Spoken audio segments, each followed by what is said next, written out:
Bradford at Fox 6 News. Okay, we'll see you at 10. Thanks, Brett. Well, what a nice day out there today, but you know, we all know Wisconsin weather is unpredictable, so imagine relying on the ideal conditions to be able to get out and enjoy your favorite sport. Now, that is the case for some unique athletes in Kenosha. Our Jen Latta learned they can actually spend more time waiting for the perfect day than they actually spend out on the water. Before they suit up, before they hook up, before they take off and ride the waves, kiteboarders Brian Irwin and James Longo must first surf the web. There's about 4 different websites you can look at.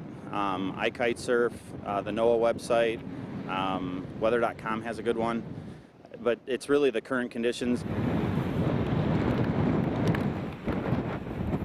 They have to keep a close eye on southeastern Wisconsin's weather patterns, the wind especially. Without the wind, their sport never gets off the ground. The adrenaline rush, the freedom. Just to be able to be out here, you're on something that's completely wind-driven. It's a lot of fun. Kiteboarding or kite surfing is pretty popular in other parts of the country, Hawaii, Florida, California, for example. But every once in a while, the Wisconsin winds will whip up enough to create ideal kiteboarding conditions and get these guys sprinting to the shore. There's nothing like it in the world. You get the speed on the water, jumping off the water, you know, it's kind of relaxing. There are about a dozen kiteboarding regulars here in Kenosha, and while there are decent spots up and down the shoreline, Alfred Beach right here is a popular destination because there are no restrictions, which means that kiteboarders can come and go as they please as long as the conditions are right.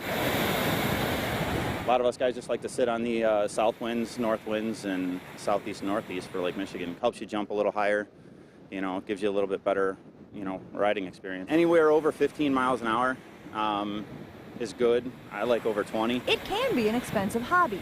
There are different size kites and different size boards, all depending on the athlete's body, their skill, and the weather. Brian estimates a $4,000 to $5,000 shopping spree just to get started. A couple kites, a couple boards, a wetsuit, booties, all the miscellaneous stuff you need. Once you have all your equipment, though, it's pretty much free to go. It makes for a spectacular sight. But just like anything, riders must respect the elements or things can get dangerous. It can be. If you don't know what you're doing and you don't learn properly, or, you know, it really does help to take a lesson or two to at least know what you're doing. Yeah, they can, I mean, the kites can really throw you.